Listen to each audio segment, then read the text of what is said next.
Mr. Speaker, sir, we had indicated that we are raising a preliminary objection.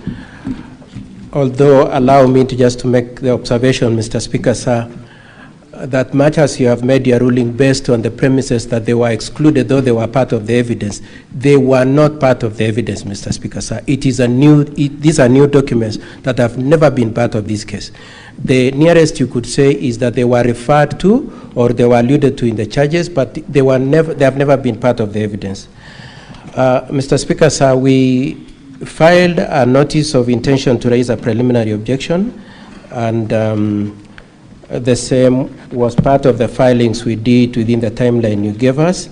The nature of our preliminary objection, Mr. Speaker, sir, is to contend that there was no voting that took place, and therefore it implicates the requirement, number one, that voting must have been done at the assembly, and number two, that a 2/3 threshold should have been achieved.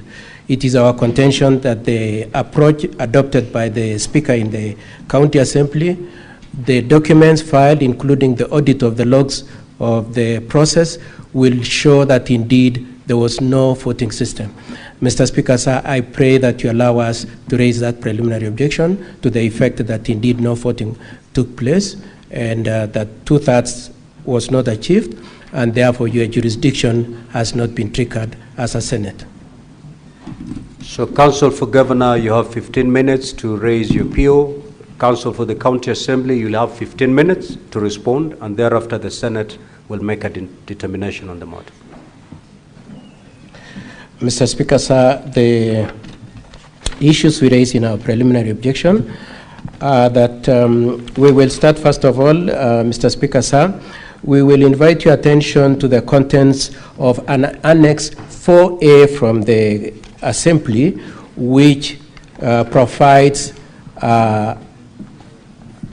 an audit of the login processes and details of how the voting went on. And Mr. Speaker, sir, that is contained in the affidavit by the IT expert at page 79 to 85, and also in the affidavit sworn by the clerk, page 95 to 93. And Mr. Speaker, sir, the IT expert says particularly at paragraph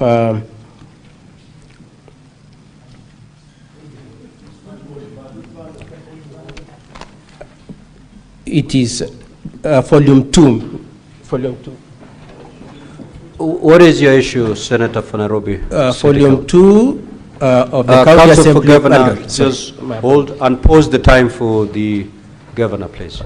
Yes, Senator Sifuna. No, Speaker, we've been through this process many times, and these are experienced lawyers. Part of the thing they should do before they start is to introduce to the Senate their documents. You can't just refer to documents, and we have volumes upon volumes here.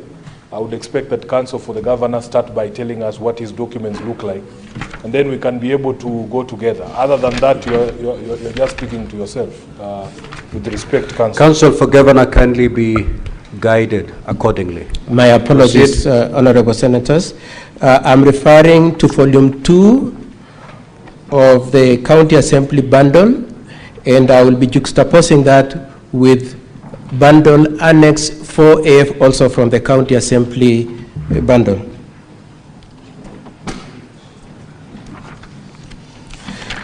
Mr. Speaker, sir, our preliminary objection, the first point I wish to address is what has been referred to by the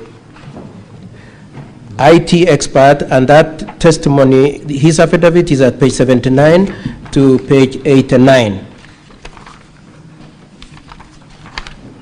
And at particularly page 81, paragraph 10, 11, and 12, he indicates that they have been using certain software for purposes of payments, budgeting, meetings, and so on and so forth.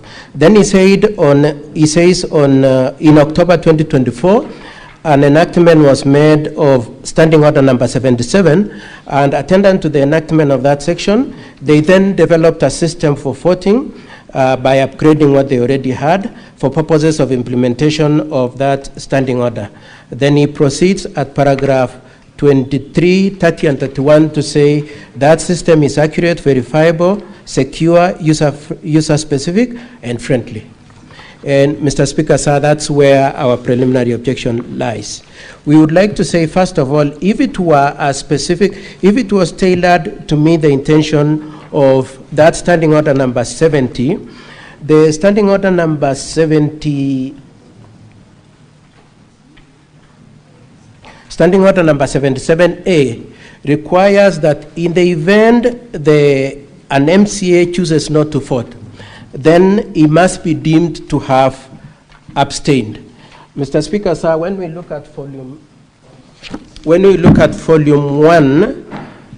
of the Governor's Bundle at page 98 to 101, if we could look at that. The Governor's Bundle, page 98 to 101 to 106. It is the bundle is pink in color.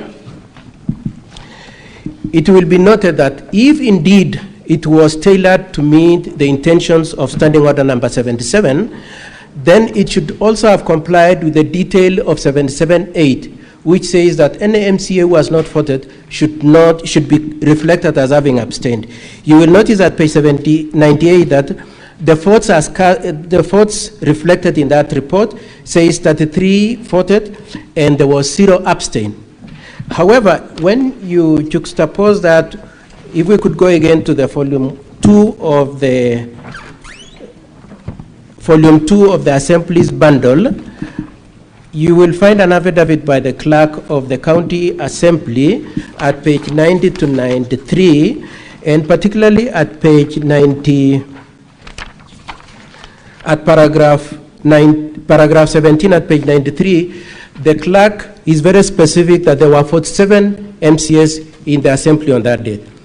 Now, our case is that the 18 MCAs did not vote at all, and we have produced those affidavits. And those affidavits of the 18 MCAs I will provide in a minute. But let me just make this first point I was making, being that if the system that they say was tailored to meet the intention of Standing Order number 77, then 77.8 requiring that it should reflect abstention, then should have reflected 18 MCAs abstained, or in the alternative, if it were to be the case which we contest, if it were to be the case that 33 voted, then it should have reflected that 14 of them abstained. And so that's our first attack on that pretense that there was any voting that happened. It is our contention that just a piece of paper was prepared.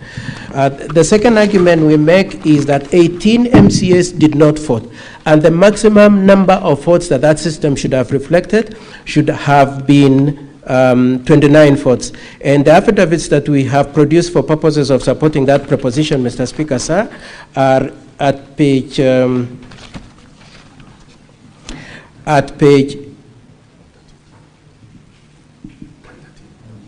117 to 120 of the Governor's Bundle. That is an MCA called Kiptegan. Then there is an MCA called Kibet Bozuben at page